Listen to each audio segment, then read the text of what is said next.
ہمارے نبی صلی اللہ علیہ وسلم دنیا میں تشریف لا رہے ہیں. آج کی وہ مبارک رات، جس رات کے پچھلے پہر صبح صادق کے وقت میں نبی کریم صلی اللہ علیہ وسلم کی جلوہ گری اس دنیا میں ہو رہی ہے. آپ نے تاریخ پڑھی سنی ہے کہ نبی کریم مکہ مکرمہ میں پیدا ہوئے. مکہ میں تو پیدا ہوئے یا کہیں اور پیدا ہوئے؟ مگر اب وہابیوں نے ایک نئی چھوڑی ہے، نئی کہنے مکے میں پیدا نہیں ہوئے. بالکل نئی لائے ہیں نکال کے، کتابوں میں لکھنا شروع کر دیا کہ مکے میں پیدا نہیں ہوئے. ان نااہلوں سے پوچھنا کیا تم قرآن کا بھی انکار کر دو گے؟ قرآن کہتا ہے لا اقسم بہذا البلد فانت حل بہذا البلد. نبی کریم مکے میں پیدا ہوئے. اے اللہ تو نے حیدرآباد میں پیدا کیوں نہ کیا؟ مکہ مکرمہ کی سرزمین پر ہی نبی کو پیدا کیوں کیا؟ آپ نے کبھی اس پہ غور کیا کہ نبی مکے میں پیدا کیوں ہوئے؟ آؤ اس مجلس میں تھوڑی دیر کے لیے اس پہ غور کرتے ہیں. توجہ ہے نا؟ آپ بھی سب سمجھ رہے ہیں نا؟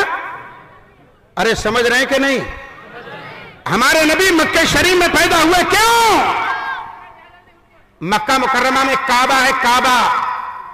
اور کعبے کو کعبہ کیوں کہتے ہیں یہ بھی جانتے ہیں آپ؟ کعبہ مکہ مکرمہ میں وہ گھر جس کا طواف ہوتا ہے، اس کعبے کو کعبہ کیوں کہتے؟ غور سے سننا. کعب بولتے ہیں ابھری ہوئی چیز کو. کس کو؟ ابھری ہوئی. یہ جو ہمارے آپ کے پیر میں ٹخنے ہیں، جب وضو کرتے ہیں تو قرآن میں ہے وَأَرْجُلَكُمْ إِلَى الْكَعْبَيْنِ، اور اپنے پیر بھی دلو ٹخنوں تک. یہ ٹخنے ابھرے ہوئے اس لیے ان کو بولتے ہیں کعبین. ایک کو بولیں گے کعب. کعبے کو کعبہ کیوں کہتے؟ جب زمین نہیں بنی تھی، پانی ہی پانی تھا. اللہ نے جب ارادہ فرمایا زمین کو پیدا کرنے کا تو اس نے پانی پر جھاگ پیدا کیے. اب وہ چاروں طرف سے جھاگ اکٹھے ہوئے. اکٹھے ہونے کے بعد سب سے پہلی زمین کی سب سے پہلا زمین کا جو حصہ وجود میں آیا وہ وہی جگہ ہے جہاں کعبہ شریف ہے. کعب ابھری ہوئی چیز، کعبہ ابھرا ہوا. تو سب سے پہلے کعبہ بنا اور پھر اس کے چاروں طرف مٹی بنتی رہی، زمین بنتی رہی.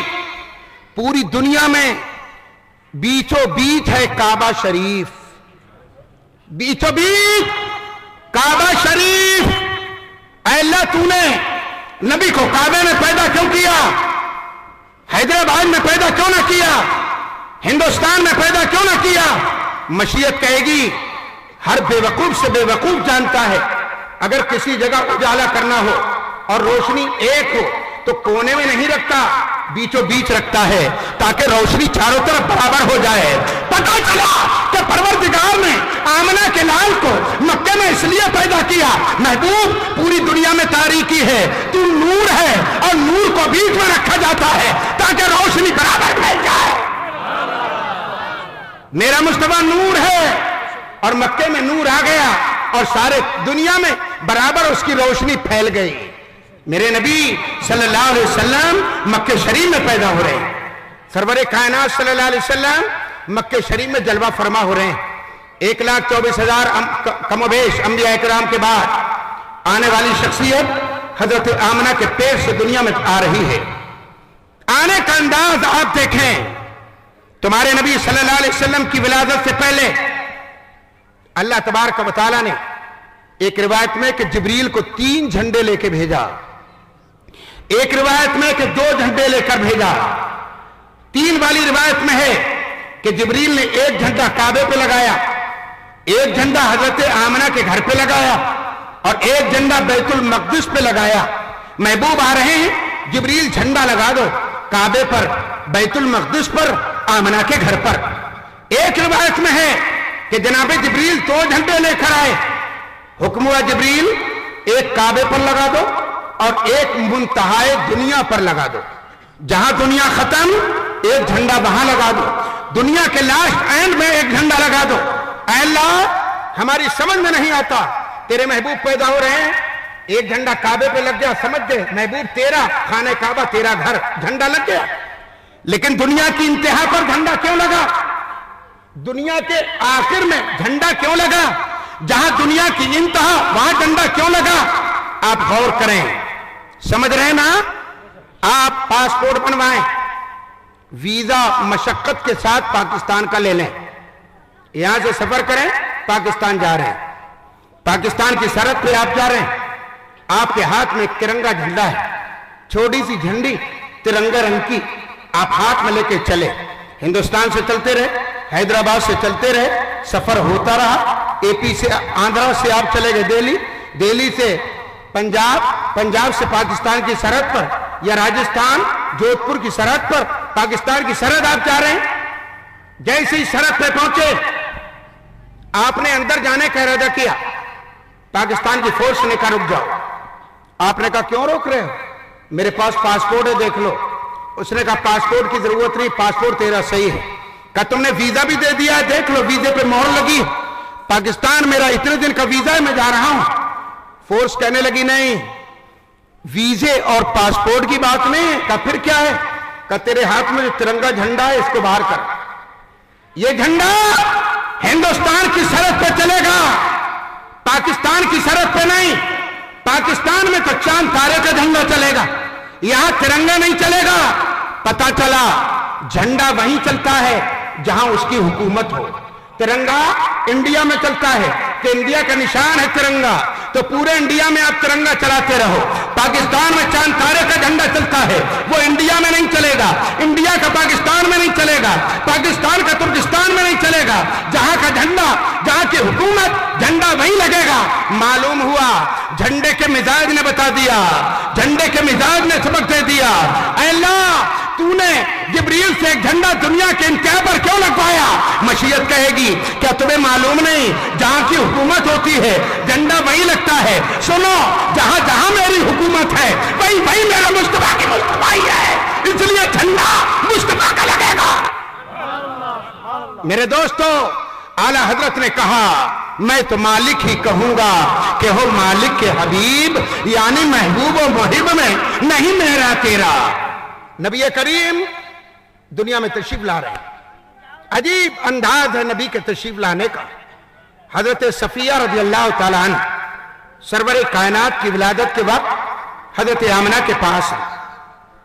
حضرت آمنہ کمرے میں موجود، حضرت صفیہ سرکار کی پھوپھی جان اور ایک باندی سویبہ حضرت آمنہ کے قریب ہیں۔ جیسی نبی کریم کی ولادت ہوئی، حضرت صفیہ آگے کو بڑی کہ دیکھوں بچہ ہے کہ بچی، لڑکا ہے کہ لڑکی۔ عورت سب سے پہلے یہی دیکھتی ہے کہ پیدا ہونے والا بچہ ہے کہ بچی، اس کی یہ فطرت ہے۔ اور سب سے پہلے وہ بوڑھی دادی اماں، جب بچی پیدا ہوتی ہے تو دادی اماں سب سے پہلے دیکھتی ہے کہ پوتا ہے کہ پوتی۔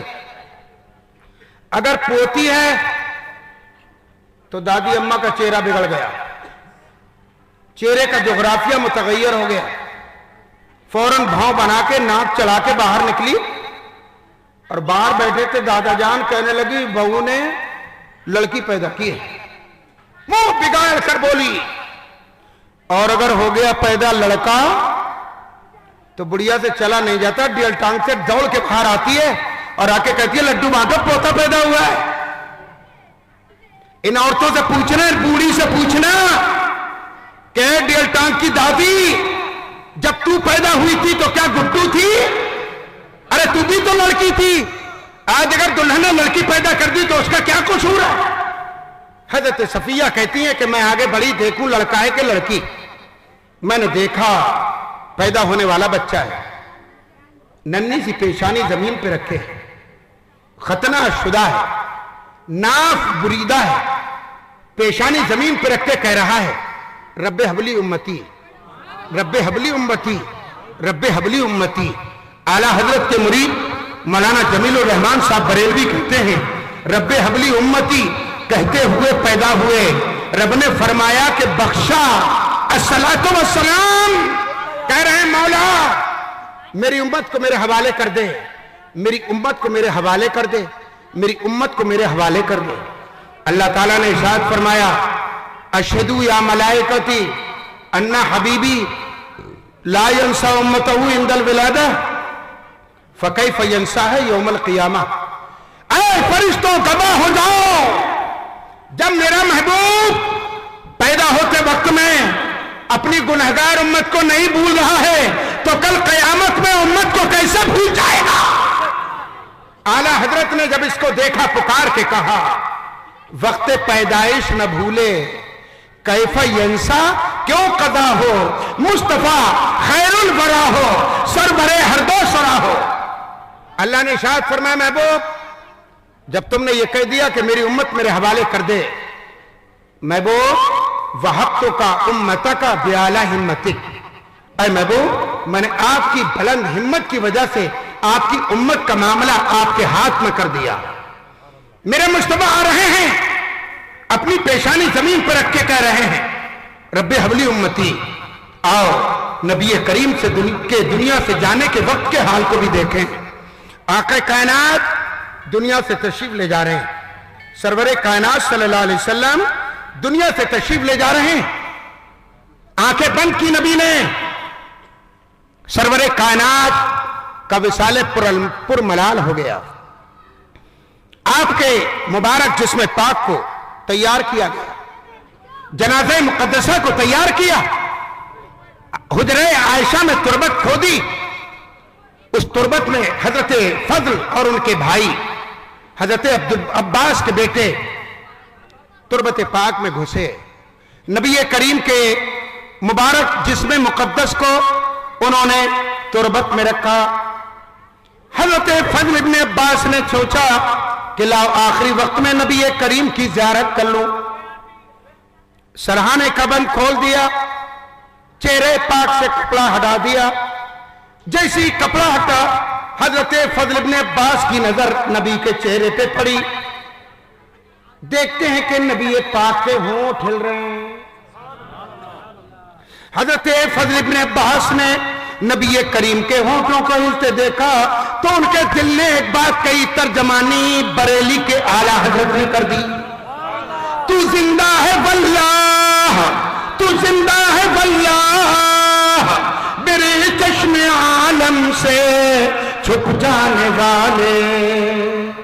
نبی کریم کے ہونٹوں کو ہلتا دیکھا، حضرت فضل سوچ رہے ہیں ہو سکتا ہے نبی دنیا سے جاتے وقت میں اپنی بیٹی کو یاد کر رہے ہیں، ہو سکتا ہے اپنے لخت جگر امام حسن و حسین کو یاد کر رہے ہیں، یہ بھی ہو سکتا ہے کہ اپنے صدیق فاروق عثمان اور مولا علی کو یاد کر رہے ہوں۔ حضرت فضل ابن عباس سوچ رہے ہیں کہ نبی دنیا سے جاتے کسے یاد کر رہے ہیں؟ جناب فضل نے اپنے دل سے پوچھا، ہے دل تو بتا نبی کریم دنیا سے جاتے وقت کسے یاد کر رہے ہیں؟ تو دل نے جواب دیا، اے فضل جو نبی اپنے ہونٹ ہلا سکتا ہے وہ اپنی بات تیرے کان میں بھی پہنچا سکتا ہے۔ اے فضل دیر نہ کر، اپنا کان نبی کے مبارک لب پہ رکھ دے اور خود سن لے کہ نبی کسے یاد کر رہے ہیں۔ حضرت فضل نے اپنے کان نبی کے لب پہ رکھے، جیسے ہی کان نبی کریم کے لبھائے مقدسہ پہ رکھے، وہ لبھائے مقدسہ جن کے لیے اعلیٰ حضرت نے کہا پتلی پتلی گلے قدس کی پتیاں، ان لبوں کی نزاکت پہ لاکھوں سلام۔ حضرت فضل نے اپنے کان نبی کے مبارک منہ پہ رکھ دیے، اور وہ منہ جس کے بارے میں اعلیٰ حضرت نے کہا، وہ دہن جس کی ہر بات وحی خدا، غنچہ علم و حکمت پہ لاکھوں سلام۔ کان فضل کے نبی کے لب پہ رکھے، جیسی کان نبی کے لب پر رکھے، فضل نے فوراً سر اٹھا دیا۔ جنت البقیع شریف میں سو رہے ہیں حضرت عباس کے بیٹے، چلو ان کے مزار پہ کھڑے ہو کے پوچھ لے، اے صاحب یہ رسول آپ نے نبی کے لبوں پہ کان رکھے تھے یہ بات سننے کے لیے کہ نبی دنیا سے جاتے وقت میں کسے یاد کر رہے ہیں؟ فضل بتا دیجئے نبی نے کسے یاد کیا تھا؟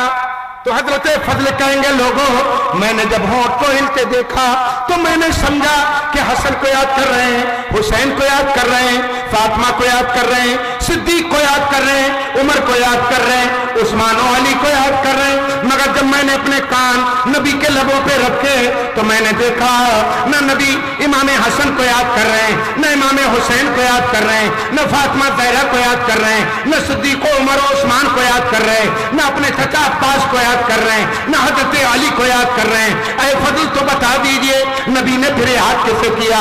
تو فرماتے ہیں فضل میرے نبی زبان سے کہہ رہے ہیں رب حبلی امتی، رب حبلی امتی۔ اے خدا میں آیا تھا تب بھی امت کو یاد کرتا ہوا اور جا رہا ہوں تب بھی امت کو یاد کرتا ہوا۔ کہاں سے لاؤ گے ایسا نبی جس نے آتے بھی امت کو نہیں بلایا اور دنیا سے جاتے بھی امت کو نہیں بلایا؟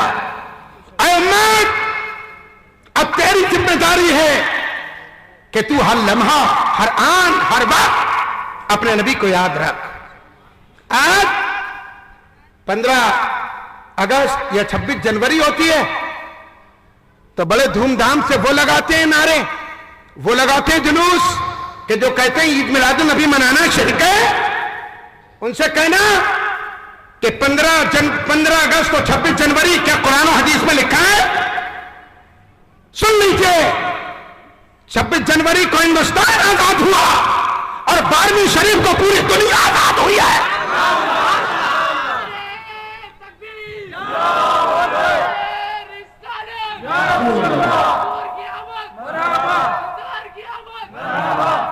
میں نے مانا کہ 26 جنوری کو ہندوستان آزاد ہوا مگر 12ویں شریف کو انسانیت آزاد ہوئی، انسانیت کو آزادی ملی۔ میرے نبی کے دنیا سے تشریف لانے سے پہلے انسان غلام تھا، انسان جانوروں کی طرح بکتا تھا، مگر میرے نبی نے دنیا میں آنے کے بعد سب سے پہلے آزادی دی ہے تو صہیبہ کو آزادی دلا دی ہے۔ صہیبہ آزاد کی جا رہی ہیں، نبی کریم دنیا میں تشریف لا رہے ہیں۔ آنے کا انداز میرے مصطفیٰ صلی اللہ علیہ وسلم کے حضرت صفیہ کہتی ہیں میں نے نظر ڈالی، میں نے دیکھا کہ پیدا ہونے والا بچہ ہے، ناف کٹا ہوا ہے، خطرہ شدہ ہے۔ ادھر نبی کریم پیدا ہو رہے ہیں، ادھر خانہ کعبہ میں عبد المطلب عبادت کر رہے ہیں۔ میرے نبی صلی اللہ علیہ وسلم کا مبارک مکان خانہ کعبہ سے پورب میں ہے، مروہ کی پہاڑی سے نیچے ہے۔ آج وہاں مکتبۃ المکہ کے نام سے ایک کتب خانہ ہے۔ اے ہندوستان میں بسنے والے مسلمانوں، جب تم کعبے کی طرف کو منہ کر کے نماز پڑھتے ہو تو کعبے کی طرف تو منہ بعد میں ہوتا ہے، مصطفیٰ کے گھر کی طرف پہلے ہوتا ہے۔ اسی سائیڈ میں پڑتا ہے مصطفیٰ کا گھر۔ اور اتنا ہی نہیں، کعبے سے پورب میں زمزم شریف بھی ہے، مقام ابراہیم بھی ہے، کعبے شریف کا دروازہ بھی ہے، اور ایک کونا بھی ہے جس میں سنگ اسود بھی ہے۔ پورب سے جب سجدے کی نیت کرتا ہے، نماز پڑھتا ہے انسان کعبے کی طرف منہ کر کے، تو یہ عظمتیں سب سامنے ہوتی ہیں۔ حضرت فضل حضرت سرور کائنات کی پیدائش کے وقت آپ کے دادا جان کعبہ شریف میں عبادت کر رہے ہیں۔ جب صبح صادق کا وقت ہوا تو حضرت عبد المطلب دیکھ رہے ہیں کہ کعبہ شریف پورب کو جھک گیا۔ عبد المطلب رضی اللہ تعالیٰ عنہ سوچتے ہیں کہ یہ کعبہ پورب کو کیوں جھکا؟ اگر زلزلہ آیا ہوتا تو عمارتیں بھی جھکتی، پہاڑیاں بھی جھکتی، مگر کوئی عمارت نہیں جھک رہی ہے، صرف کعبہ ہے جو پورب کو جھک گیا ہے۔ حضرت عبد المطلب حیرت میں کہ کعبہ کیوں جھکا؟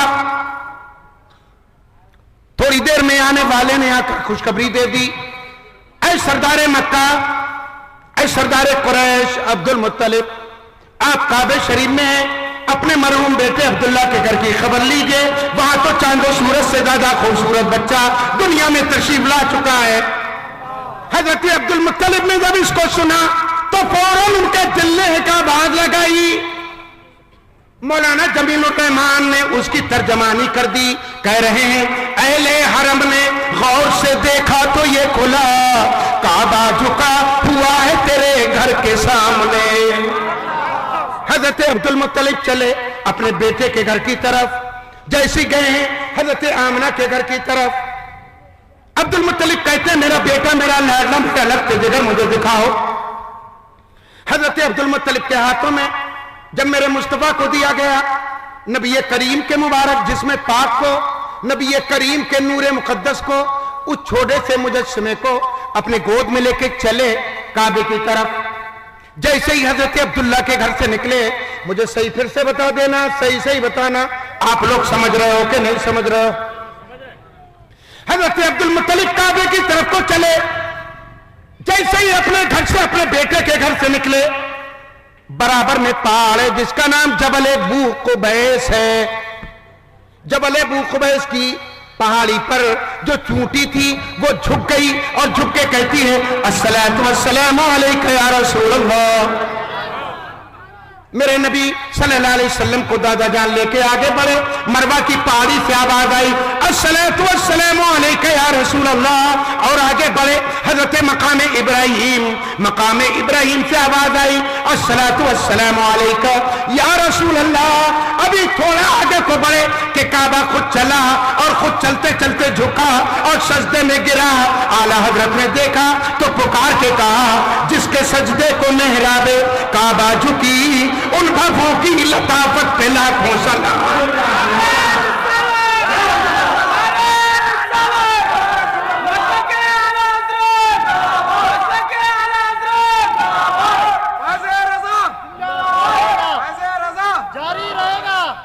میرے دوستو,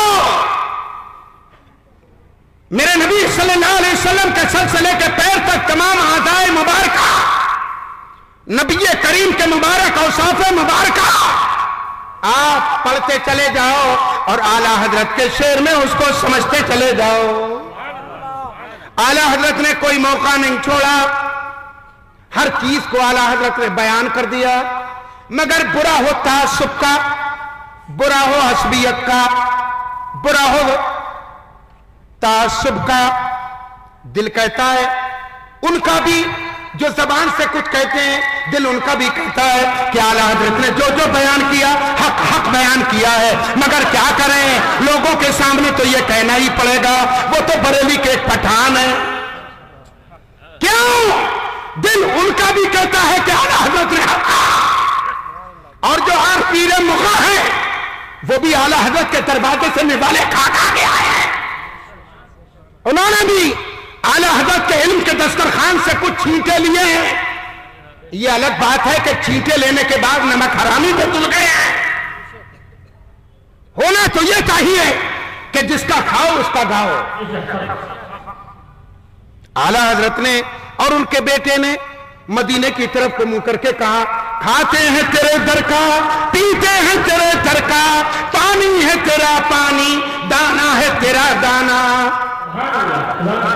میرے دوستو, اعلیٰ حضرت وہ شخصیت ہے, زبان کچھ بھی کہے مگر دل ان کا بھی یہ وہی کہتا ہے.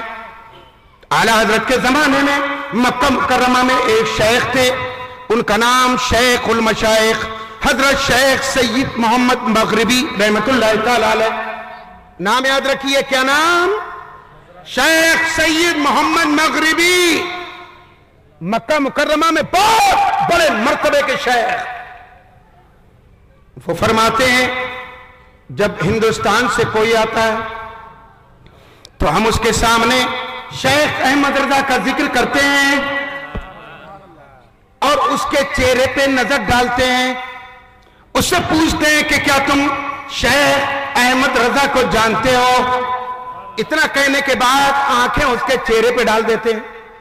اگر اعلیٰ حضرت کا نام سننے کے بعد اس کے چہرے پہ خوشی کے آثار ظاہر ہو جائیں تو ہم سمجھ لیتے ہیں یہ سچا پکا سنی مسلمان ہے. اور اگر